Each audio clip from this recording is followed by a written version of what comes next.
Hi, in this video, I'm going to teach you the basics of finding the integral of a function. In concept, integration is the process of finding the antiderivative of a function. If we have to recall finding the derivatives, for example, if the function f of x is equal to x squared, then the derivative of x squared is denoted by f prime of x, and we simply use this rule that the 2 goes down and then we subtract 1 on the exponent, so the derivative becomes 2x to the 1, or simply 2x. Therefore, given f of x is equal to x squared, the derivative is equal to 2x. This is the process of finding the derivative of a function.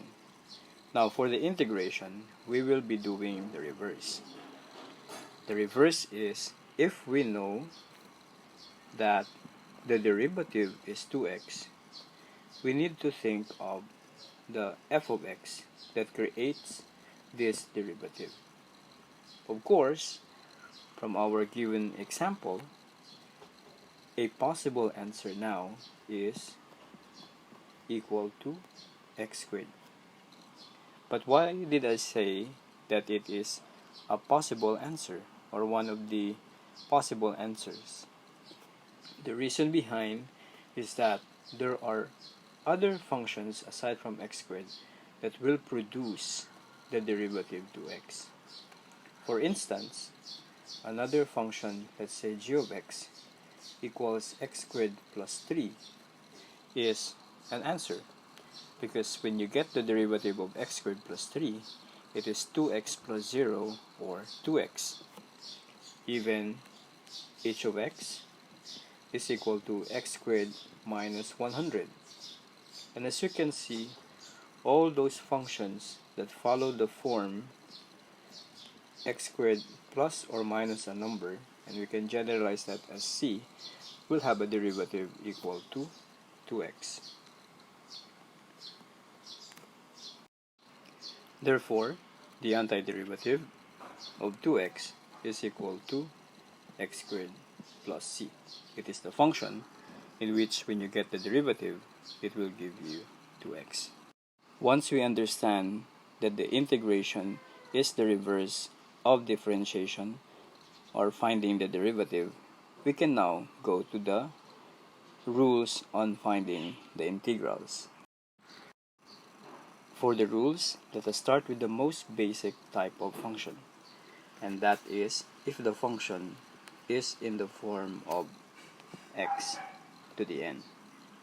Now, to get the integral of x to the n, or the function f of x equals x to the n, we use the following symbol for integration.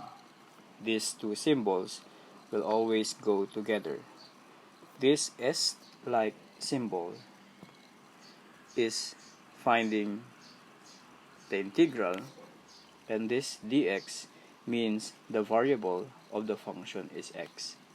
Meaning to say, if my function is not in x, but let's say in y to the n, then I will use the symbol integral and then dy. So the symbol is dependent on the variable being used in the function. Let's go on with the first rule.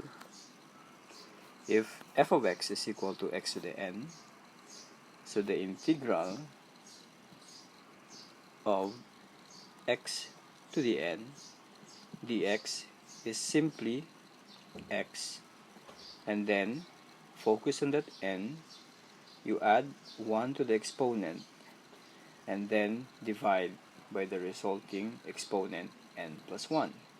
So you have over n plus 1.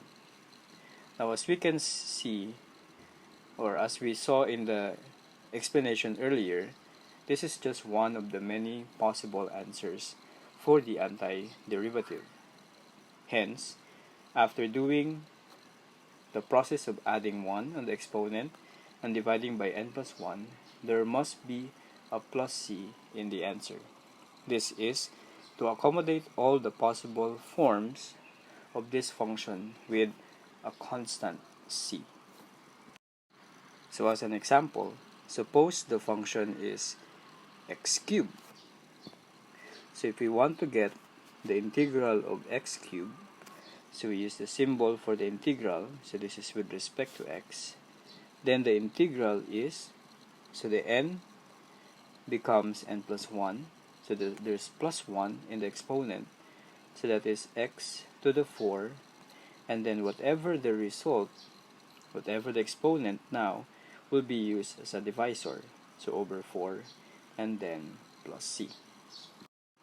So this is the function in which if you get the derivative will be x cubed. And let us show that that is the case. Let's go back again to derivatives. If we have x to the 4 over 4, if we want to get the derivative of x to the 4 over 4, this is the same as 1/4 x to the 4, and the derivative is equal to, the process is 4 times 1/4,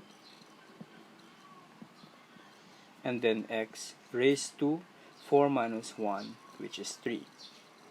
Now 4 times 1/4 is just 1, so this is equal to x cubed. So as we can see, the function is, or the answer is x cubed. So x to the 4 over 4 plus c is the integral of x cubed, because that is the function in which when you get the derivative, the answer is x cubed. Let us try it one more time. So if f of x is equal to x to the 4, so the integral of x to the 4 dx is x to the 4 plus 1, which is 5, divided by that exponent 5, and then you have the plus c. See? Plus 1 over the new exponent.